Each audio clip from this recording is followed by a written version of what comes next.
Bukedde TV1 ekyusize mu program zaayo okukutuusaako ensonga ezikwata ku kambi. Osibye munaffe tukwebaza nnyo okulaba Bukedde TV1 webali gy'otuusizaako engalo abaagala entebe y'obukulembeze bw'eggwanga bakyatalaaga ebitundu eby'enjawulo okunoonya akalulu tugenda kuba tukutuusaako ebadde mu bitundu gye babadde. Nze Kuteesa Jujulya Muslim bulungi namuwulira mulamaagi nnyo katandike na bikulu ebigalimu. Ebikulu mu kataliiko nfoofo. Merci. Abatemu Bazingizza Omusamize ku byoto ne Bamukubye Embazzi Ezimuttiddewo. Abaana bange bagenda we batyo. President Museveni ayongedde okusensera ebitundu by'era Ngonga asagula akalulu akuyiza abapaaki ne Kwanya. Turn the whole of that parish into model parish. Nandala Mafabi asibye ejjinja ng'aperereza abaayo okumulonda yeezobye ne poliisi olw'okumusuulira emisanvu.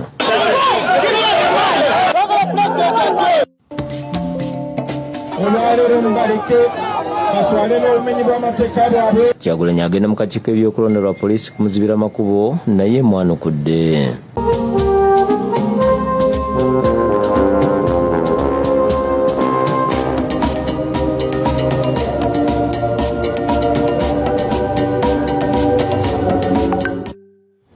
Katandikira mbujjuvu namulira agenda kwaga ekikangabwa ekibuutikidde abatuuze ku kyalo kyanika mu Ggombolola Kabira mu disitulikiti ey'Ekyotera.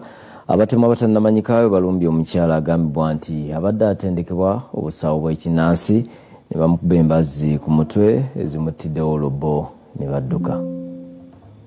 Atiddwa ye Getulida Nassaazo w'emyaka 37 omutuuze ku kyalo kyanika mu Ggombolola Kabira mu disitulikiti ey'Ekyotera. Omugenzi abadde mukazi wa Sawulo Lubega akola ogw'okusuubula Bogoya era nga kitegeerekese nti Nassaazo abadde atendekebwa busawo bwa kinnansi nga bamuse ekigambo bamusanze gy'agenza okukuma ebyoto nga yeebakiriza kwe kumukuba embazzi ezimujje mu budde ne badduka. Bamukubye akakundi ku mutwe.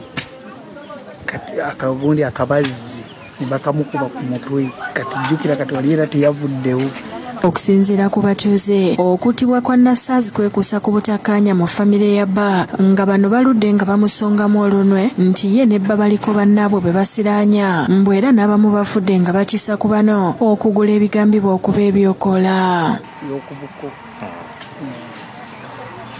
Kale nti kuloga kati ngabbo bali bagamba nti aloga kati embeera eyo we yavudde. Kyokka kino abatuuze bakiwakanyiza nga bagamba nti okweraguza okususse n'abasawo b'ekinnansi mu kitundu be baleetedde famire ez'enjawulo okwetemamu. Kuloga ebyo bireese obuzibu.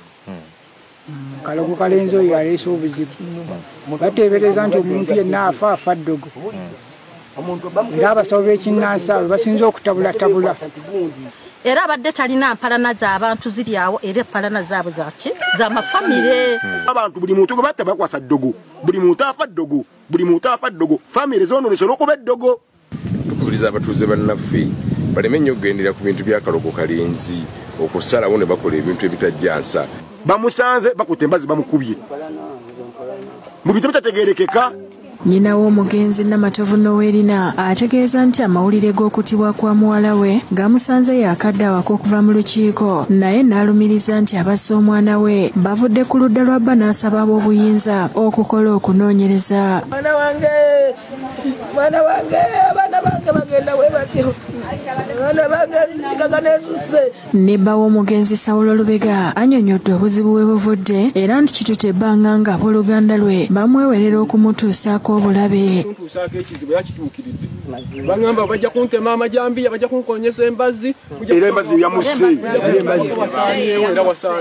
Ategeeza nti ensonga yazitwala ku poliisi era nti talina kubuusabuusa nti abazzi babatiisatiisa be basse mukazi we nga basoose kujja ne balambula ekifo wabadde atendekebwa obusawo. Bajjaza abasajja ne ssemwogere ne bapangisa omuntu ajja abaleete wano tetukkaanya banga nti batta mukazi nti nze nzita famire nga tebamanyiwo ne bajja ne balambula. Bamala okulambulawo tewayise ndowooza na wiikisi tewayise na wiikisi mukazi wange ne bamutema. Oluvannyuma omulambo gwa Nassaazo gutwaliddwa ku kyalo bakka gye bamuzaala nga wetuviiriddeyo ng'enteekateeka ez'okuziika zigenda mu maaso. Mulyo wa John Bosco yakusakidde eggulire lino ku lwa Bukedde TV. Kitalo nnyo ddala ate ye President Museveni ayugumizza ebitundu bya Apache ne Kwaniya gy'asiibye ng'akuyega abaayo ku mwaka lulu akanaamuza ku bwa President. Abasabye okukozesa enguudo ezikoleddwa n'emirembe eggwanga mweyagalira okubaako ebibakola ebinaabayamba ebinaabawa ensimbi beegobeko obwavu. President Museveni ayingidde olunaku olwokusatu ng'ali mu bbendobendo ly'Elango ng'anoonya akalulu akanaamukuumira ku bwa President era olwaleero asibye mu disitulikiti eya Apache ne Kwaniya ng'asaba abaayo okwongera okumwesiga.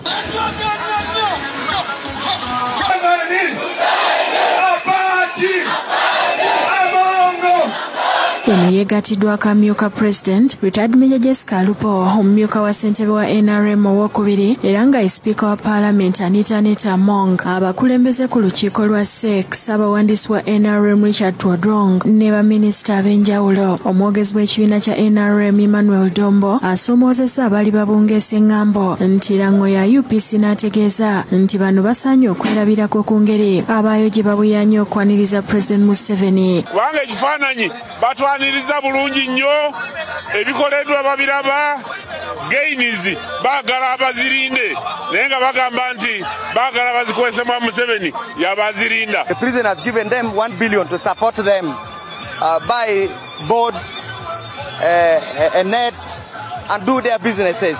Akwatidde NRM bendera ku kifo ky'omubaka owa Mazuri North nga ye Otim Bernard n'abakulembeze ba Apache ne Kwaniya beebaziza gavumenti olw'okubazimbira enguudo n'olw'okutumbula ebyobulamu. So we are talking about improved road networks in Apache and Lao sub-region. Also want to say that we are happy with the education sector, the seed schools. Ssaabawandiisi Twadrong annyonnyodde nti ebyasuubizibwa President Museveni mu 2021 mu disitulikiti eya Apache ne Kwaniya byonna byatuukirizibwa nga tewakyali kye babanja okuggyako okuwa President Museveni akalolo. We promise roads. We promise health centers, we promise more schools, we promise industrial parks, we promise a keyboard stadium, and all these projects have been achieved.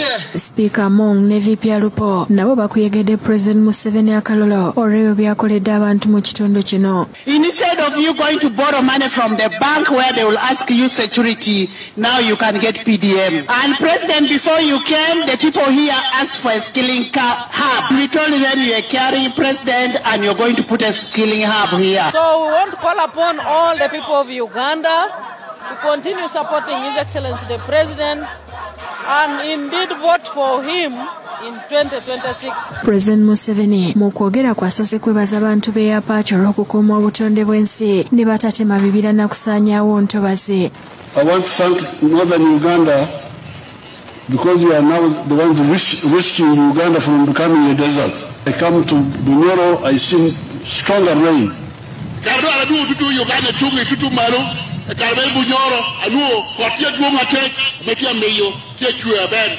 This is because you are still preserving the environment. Agamba nti amangu ddala nga kyajja akwata enkasi yabunyisa enjiri ey'okulwanyisa obusosoze mu bantu nga ensonga lwaki bannansi bamuwagidde ebbanga lino lyonna. So because of seeing that danger for us, we are for politics of unity. That's why you hear us talking of patriotism. Ababuulidde ku nguudo ezizimbiddwa mu kitundu kino n'endala ezikyazimbibwa nga kuno kwe kuli n'olwa Bobby Rolo olutuukira ddala ku kisaawe ekipya ekya Kibowa Stadium. We started by tarmacking the Soroti Lira Road, which was Maram.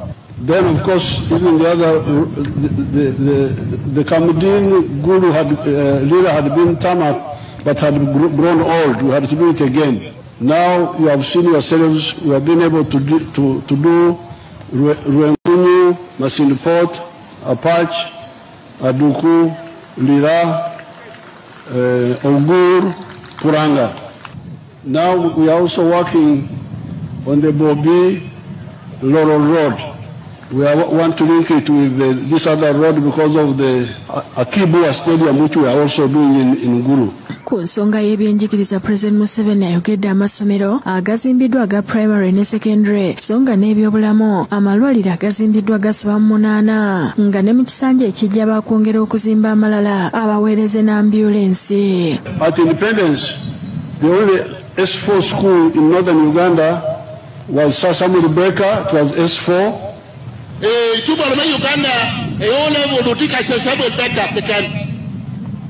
And then Teso College Aloyet. But when I look on the list here now, I think in a patch alone, there appears to be like 7 secondary schools. Kyokka abakuutidde okweyambisa enguudo ezizimbiddwa okuyingiza ensimbi mu nsawo zaabwe ng'ayagala kutandikira ku balirwana be maka g'obwa pulezidenti agerira abasomese kulima emmwanyi n'ebirime ebirala ebivaamu ensimbi. And I want to turn the whole of that parish into a model parish. I want all my neighbors to go from teach, may each keken. Abalaza abalimi n'abalunzi abazze bagoberera byasomesa nga kati balyanga baame. Let me show you some here, like a boy called Okelo in Amoratar. We started this farm way back in 2016 with a family land, which is about 100 acres. But now we have expanded to a tune of 300 to 400 acres. Abakuutidde okukozesa ensimbi za PDM ezibaweerezebwa ku miruko okusobola okwejja mu nvuba y'obwavu. Please use this PDM money to get yourselves out of poverty. Abawangula mu kamyufu ka NRM ku bifo by'ababaka ba paalamenti ne meeya, pulezidenti abakwasiza bendera mu butongole n'asaba abantu b'eggwaniya okumulabiranga ddala ne banna NRM bonna. Queer NRM. Queer NRM flag bearers. Queer old man with a hat. Oluvannyuma pulezidenti yeeyongeddeyo mu disitulikiti ey'Ekwaniya era ng'olukuŋŋaana alukubye ku kisaawe kya Boma.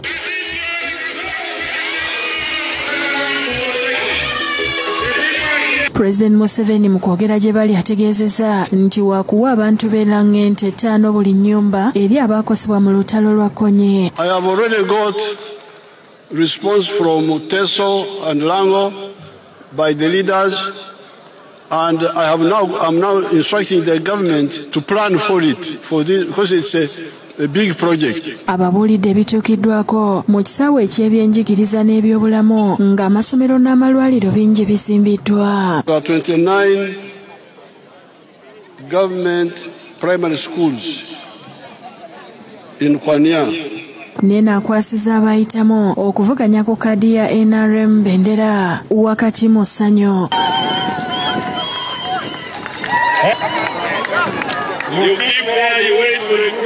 Robina Nantale, Aida Nakazi ne Shamshad Nalujja bakusakidde ekkuliro lino ku lwa Bukedde TV. Ne Nathan Nandala Mafabi akwatidde ekibiina kya FDC bendera atalaza disitulikiti y'Ejjinja ng'abasaba akalulu. Ono abawagizi be beezobye ne poliisi olw'okumusulira emisanvu mu kkubo. Nga tannatandika kuwenja kalulu akwatidde ekibiina kya FDC bendera Nathan Nandala Mafabi asoose kusinkana bannamawulire mu maka g'ebuyikwe n'ababulya byayise mu bukya nga batandika kuyega balonzi.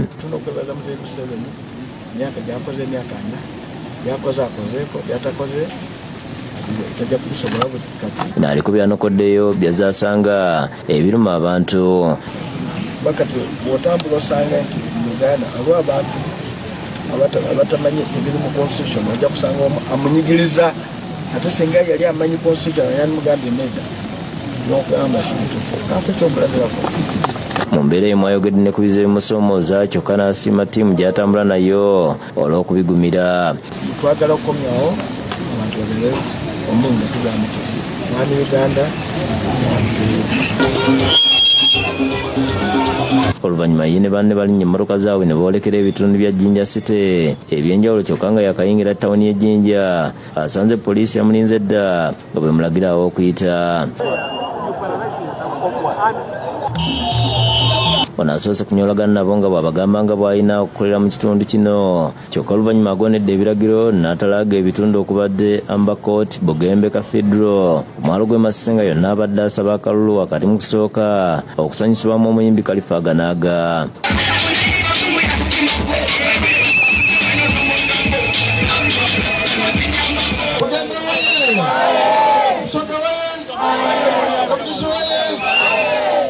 One Uganda, one people.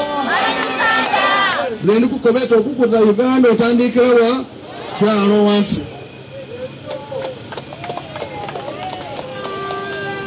Neno kubasaba mu mpaka lulu kayemwe. Mu mpola akalulu emyaka 5 mutakubona Uganda empya. Nandala bakasiza nti yasanidde okulondebwa tikuba obukugu obukulakulanya eggwanga buyina bw'ati n'abasaba okumuyira obululu. Nendo kusaba mulinge mu muboneyo anasobola okubatwala ku obuwanvu bwemulina bwa sawa tumusawukayina. Kyokka bw'abadde ava e Masise akubye poliisi ekimooni ebadde emugaana okuyingira ekibuga Jinja. Wendo ile kumadi olio ufune byenando olio ate bindo otuno utakulonani wendo ingudo tozibenungu utakulonani wendo kufuna obutanda bimmalwali onalonani. Oluvannyuma poliisi emufuutudde okukakkana ng'esazeeko emmotoka z'abawagizi be kyokka Nandala n'abakuumi be poliisi tebalabyeko.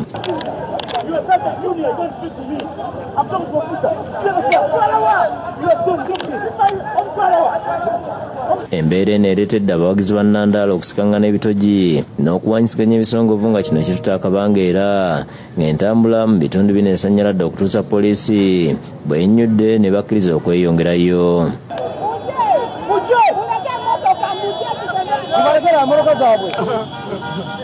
Oluvannyuma akubye olukuŋŋaana olusembeyo ku kisaawe ky'ewa Kitaka Namulesa nga yaniziddwa namungi w'omuntu.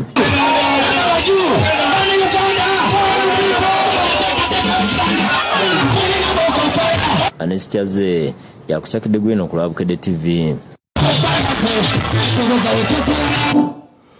Atakwatidde ekibiina kya NUP bendera Robert Kyagulanyi Ssentamu ku bwa President yingidde olunaku olwokutaano ng'akuyiga abalonzi. Leero akanoonyereza mu disitulikiti y'e Mayuge n'eyiganga municipality nga yo tatuuse olw'emisanvu egimusuuliddwa abakuumaddembe. Ategeeza nti wakwekubira enduulu mu kakiiko ebyokulonda. Robert Kyagulanyi Ssentamu akwatidde ekibiina kya NUP bendera okuvuganya kwa pulezidenti okunoonya akalulu era akutandikidde mu disitulikiti y'e Mayuge mu balimi b'ebikajjo n'abavubi era ng'eno abadde awerekeddwako bannakibiina. Kyokka mu kutambula obwedda poliisi emulekera okumulambika amakubo aleme okuyita mu kibuga. Oluvannyuma bagenze ku kisaawe ky'e Mayuge gyakubye olukuŋŋaana. Abakulembeze b'ekibiina e Mayuge boogedde ebimu ku bibasoomooza bye baagala Kyagulanyi abakolere singa abeera alondeddwa. Abavuzi ba bodaboda mu Uganda muno especially abali e Mayuge tuli kusaba otwala obuyinza obenga obagemeramuku. Babatuuze okuli abavubi n'abavuzi ba bodaboda bategeeza nga bwe bayita mu mbeera ey'okusoomoozebwa omuli ebbula ly'emirimu n'ebirala ne basaba nti Kyagulanyi singa atuuka mu ntebe abayambe.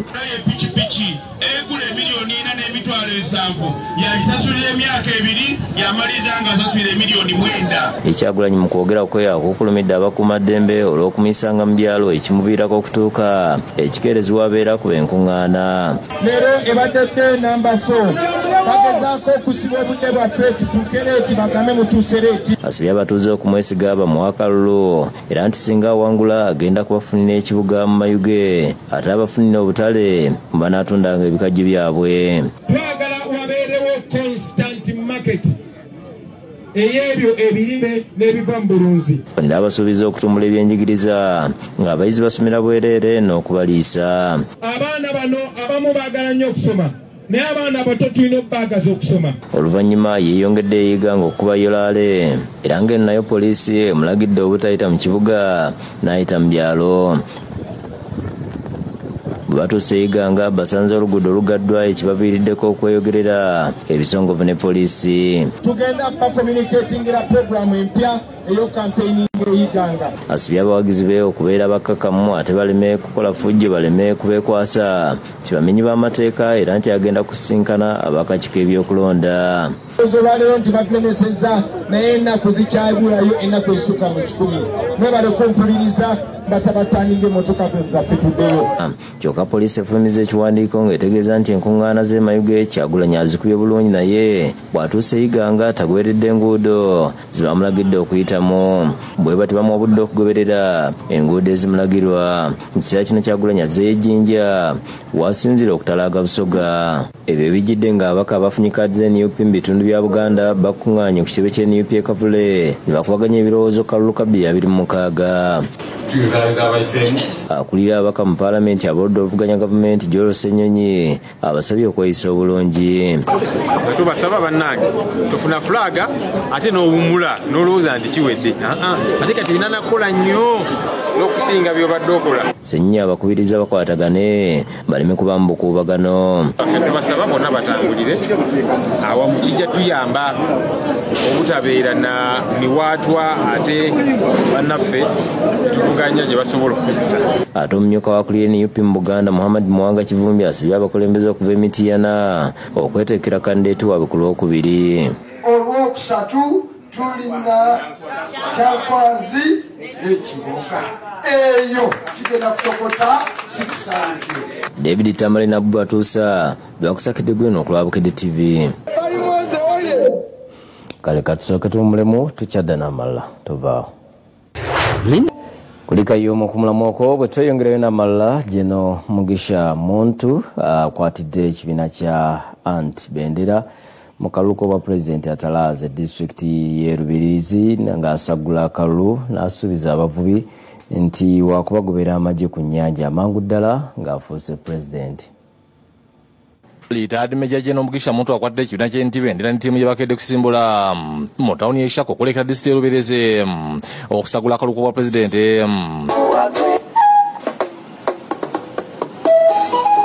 Yaise polisi myezi ebyokwerinda okukakasa kyabingira mu disitulikiti ndala mu kuyingira disitulikiti y'e Rubirizi abawagizi ba General Muntu bamwaniriza mu ssanyu.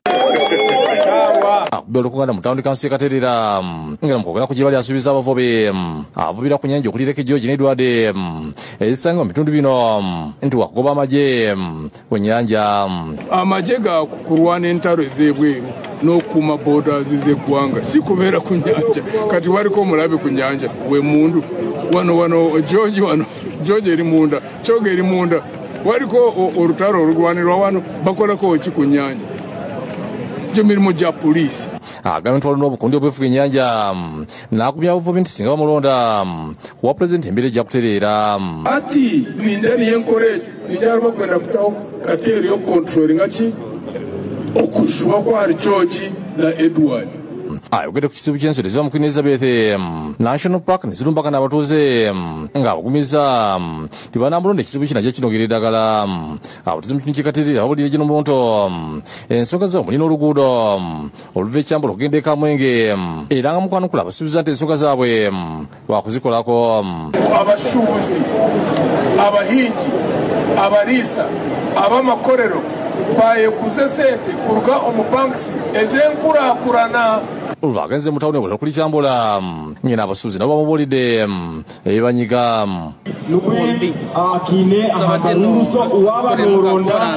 Bwe bannakina kya PFF obubaka obusomeddwa Vicentine nabo bakuziba n'ebigenda okukolera General Muntu nga bagamba nti bamuliramu essuubi. Mbwenu nyenda ngu mbakwase Meja General Mugisha Muntu konka nyenda kubasigira ebintu bina ebu gavumenti ejja kutegekerawo. Ekyokubanza netegekera a propaganda. Ye Elton Joseph Mabirizi akwatidde ekibiina kya Conservative Party Bendera asibye atalaga disitulikiti y'e Kagade alaze okunyolwa abantu abagoba ku ttaka mu disitulikiti y'Ekikubi n'asuubiza abayo bwannannyini. So Uganda ebonyeebonye n'ettaka mu bitundu byonna waliwo ekibbattaka waliwo abantu okusengulibwa mu bitundu byabwe ne bavaamu. Nasanze n'Ekikuube ng'abantu gavumenti yabasalira ebyapa ng'erina okubibawa ku bwereere bannakigwanyizi ne babibaguza buguza. Mabirizi ategeeza nti kino wakukikola ng'ayita mu nkola eya federo. So kati ensonga y'ettaka ekijjo gimalawo ekisookera ddala nkola ya federo kubanga ekitundu kiba kyekolera ku nsonga zayo kimanyi abantu abatuze n'abaamu. ategeeza nti amanyi okugateeka ku by'obulimi n'obulunzi bannayuganda basobole okwongera omutindo ku birime.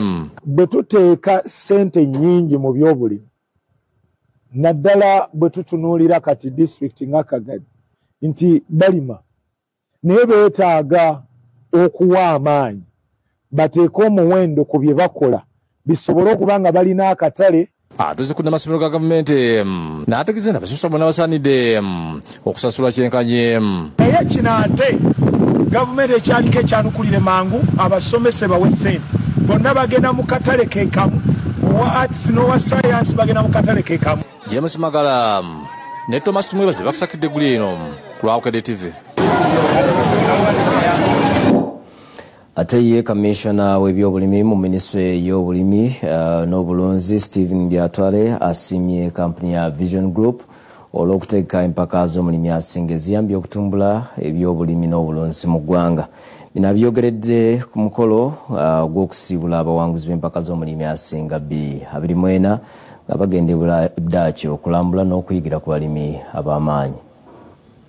Abawangula empaka z'omulimi asinga 224 bakunganidde ku kitebe kya banki ya DFCU mu Kampala okubasibula okugenda ebudaaki gye bagenda okumala ebbanga nga balambula n'okuyigira ku balimi baayo. We flag off the 2024 cohort. I wish you good luck. Akulira Vision Group Don Innocent Wanyama ategeeza nti luno olunaku lwa njawulo okusiibula abamu ku bantu abasinga okuba ab'omugaso mu ggwanga. Wanyama asiimye abavugirizi b'empaka z'omulimi asinga okuli ekitebe kya budaaki mu ggwanga abakaodais KLM Airlines ne banki ya DFCU. Fenga Vision Group of course tusiima ba partners abatukwatirako n'abalimi tubadde wano nga tubeebaza nga mukimanyi nti eggwanga tesobola kubeerawo nga temuli balimi be batuliisa be batuleetera ssente be bakola buli kimu. Balimi bali 10 abasinga 10 best farmers naye ku guno omwaka twayongeddeko ne tuteekako ebibiina eby'abalimi be tuyita cooperatives. Agamba nti empaka z'omulundi guno tutunuulidde abalimi abanene n'abatono n'asaba abalimi bitundu ebyenjawulo okukozesa omukisa guno okukyusa obulamu bwabwe n'ebitundu gye bawangaalira. Tutaddewo ne kategori y'abalimi be tuyita large scale commercial farmers abalimira ku space enene nnyo kubanga twagala nabo tuba encouraging. Waliwo okugamba nti kubanga bali balina farms enene tebeetaaga buyambi no. Nabo twetaga okuba bakwatirako tulabe nti bye bakola byeyongerayo mu maaso. Akulira Kaodai Stevens Guido agamba nti bakuzimba ekkolero ery'emmere y'enkoko n'ebisolo n'asaba abalimi okubawa ebikozesebwa. We hope by the end of 2027 we're launching our second feed plants, investing another $25 million in Uganda, and we're going to produce 240,000 birds. Abasabye okusaayo omwoyo ebudaaki gye bagenda okuyigira ku balimi abagundiivu. Please make it a wonderful week as you learn a lot and you come back with a lot of inspiration so you can inspire the other farmers here in Uganda. Akiikiridde aba KLM Airlines Samuel Emwat agamba nti bye bagenda okuyiga ebudaaki byakubayamba okwekulaakulanya mu mulimu gwabwe. This trip you're embarking on this Saturday will open doors for you to expand your horizons. Atakulira banki ya DFCU Charles Mudiwa asabye bannayuganda okukozesa omukisa gwe tulina ogw'amazzi embeera y'obudde ennungi n'ettaka eggimu okwenyigira mu by'obulimi. 35% of the country is fresh water. The biggest lake in Africa and the biggest river in Africa all are in Uganda. What more can you ask for? Asimye ne kampuni ya Vision Group olw'amaanyi geetadde mu kutumbula ebyobulimi n'obulunzi era nti baakwongera okukolagana naffe. Wano omu ku bawanguzi era ng'ava Fort Portal Paul Owori ayanjulidde banne ekibiina ekibagatta. The purpose of our coalition is to ensure that we do not only become best farmers, then come back after the Netherlands, we return and sleep. No. We want to impact our communities. Omubaka wa Budaaki mu Uganda, Frederick Crispel, naye asibiridde abawanguzi entanda. Agamba nti bakuteeka amaanyi mu kulima lumonde ne kasooli, bw'atyo n'asaba bannansi okwesa emikisa egiriwo. I am challenging you. And the people who are sitting here today are the ones making that possible. The best farmers that are here, you are going to drive this country forward so far that the Netherlands will stay behind and we will wave at you, and we will thank you, and we will root for you. Komisona w'ebyobulimi n'obulunzi Stephen Byatware ayozayozeza abawanguzi b'empaka z'omulimi asinga era nti ziyambye nnyo okutumbula ebyobulimi n'obulunzi mu ggwanga. Tibawuliriza omulamwa ne okukubirizibwa kwa gavumenti ne bakola kye twabasomesa ne bavaamu ng'abalimi n'abalunzi abalungi. Abasabye okukiikirira obulungi Uganda nga batuuse budaaki era babeere b'amazima nga bakolagana nabo. Mutebe Sulaiman yakusakidde eggulire lino ku lwa Bukedde TV. Kale tubayozayoza bannaffe ate bo ab'essomero lya Blue Pine Primary School beetise empaka za PLE quiz eziteekebwa olupapula lwa Bukedde. Akulira Vision Group Doni Innocent Wanyama yeebaza abavujjirizi n'abayizi bonna abeetabye mu mpaka zino. Abayizi abasomye mu 2000 okuva amasomero ag'enjawulo beetabye mu mpaka ez'okwanukula ebibuuzo eby'ekibiina ekyomusanvu eza PLE quiz eziteekebwa olupapula lwa Bukedde nga bayambibwako abavujjirizi aba Japan Enterprises n'abakola obupwakyempwaki Omusamize nga zindidde ku ssomero lya Kittante. Zeetabiddwako akulira Vision Group Doni Innocent Wanyama omukunganyi olupapula lwa Bukedde Michael Mukasasebowa n'abakozi ba Bukedde family nga abayizi basukulambikibwa ku bukodyo obunaabayamba nga beteekera ebigezo by'akamalirizo. Applying the knowledge that you have got in class and then you put it in writing. You use a pencil to cross. My friend, that word is still existing and you lose a mark because of that. Abayizi basindanye masomo ana okulira sayansi okubala oluzungu ne kalojansi mu test nga buli somero bidalireeta abayizi bana. One characteristic of trees that grow in deserts. No, thank you. Omutendero gw'okubiri abayizi bakomyewo nga bambadde ebyambalo bya prestige era ne babbinkana wakati mu bunkenke okuva mu bannaabwe n'abasomesa era mubalabiddwako nga bali mu kusaba. Authorized for permanent member countries. Mention one of these four. Wrong. Good. Wanyama asose kusoya abayizi ebibuuzo ebasanyudde era babise abawadde ssente. Many people were nominated to run for presidency and give me their names. Nandala Mafabi, Mabirizi. Could you clap for them? Asizino ategeeza ng'enteekateeka eno bw'erima kubako okutumbula ebyenjigiriza era nga Vision Group bakkiriza nti kikulu nnyo okufaayo ennyo eri ebyenjigiriza. But for us we believe that it is important to invest in areas like education, and that's why we spend so much time and resources. You, the pupils who are giving you content, who are rewarding you, the teachers who are excelling, we are also recognizing them amongst other things. Yemi nga Vision Group egenda okusigala nga bakola ebintu ebiyamba okulakulanya ebyenjigiriza ebyobulimi n'ebirala ebikyusa embeera z'abantu ba wansi. That we shall continue to give you very resourceful, very helpful content in education, in health, in agriculture.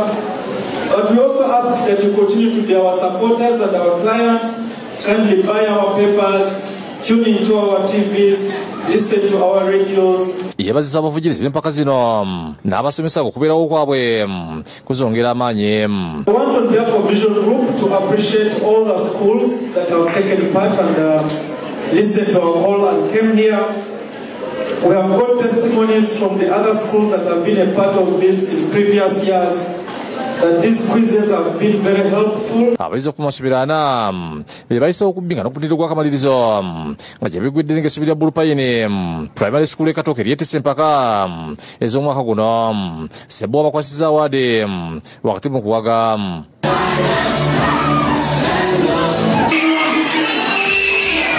Amasomero agasinze masomo ag'enjawulo nago gaweereddwa awaadi wamu n'ebirabo okuva mu Japan Enterprises n'Omusamize. Ssebo wayozezza amasomero gonna ageetemu mpaka zino okusingira ddala abo Blue Pine olw'omutindo gwe boolesezza. Njagala okutwala omukisa guno okwebaza amasomero amangi ennyo bwe gati ageetabye mu nteekateeka y'olwaleero. Tubadde n'abayizi abasoba mu 2,000. Buli mwaka tulaba nti ekintu kino kyeyongera okugejja. Era ensonga lwaki kati tulina enteekateeka ate kitambuzaako tugende Masaka, tugende Mbalala, tugende Mityana. Alabise ku bigendererwa eby'empaka zino kwe kulaba nga tugatta ettaffaali ku byenjigiriza bya Uganda ate ffe twasalawo nga Bukedde tujja kutandika n'omusingi okusinga okubeera omukulu ogwa primary. Geoffrey Tuguma mbyoka akulira essomero lya Bulupaine eryetise empaka zino n'abasomesa balazisa nnyo olw'okutuuka ku bwonguzi nebaza Vision Group olw'enteekateeka. Abasomesa nebaza bakama baffe namwe ababukedde kubanga ffe Bukedde Pasipiriti tumuvaako. Tusanyuse nnyo Vision Group oteekateeka olunaku bweruti era zituyambye nnyo buli mwaka tufuna abaana bafuna first grade. Tuyambye okuyiga ebintu byetubadde tetwekakasa ennyongera ne ku byenjize. Tuyambye okukyusa byetubadde tumanyi naye nga tebibadde bifu. Ku lw'abavujjiriza empaka zino Dennis Kiyangana kitunzi wa kyapa yogedde lwaki basala okutabulira mu Vision Group eri empaka zino. Nkola yaffe ng'abakyapa General Enterprise okuba ntuddiza ku bawagizi baffe abazi batuwagira n'okuba nti twenyigira mu nteekateeka z'okuba tuteekateeka obwongo bw'abaana. Akudde abantu okujjumira okwesa ebintu byabwe wabiri ku mutindo. Mwongere okuba nti mugula ebintu bya Kyapa General Enterprises bwe mubisanga wonna okwetooloola eggwanga lyonna mu dduuka mu supermarket. Disani Mutyaba yakusakidde gwe ku Bukedde TV.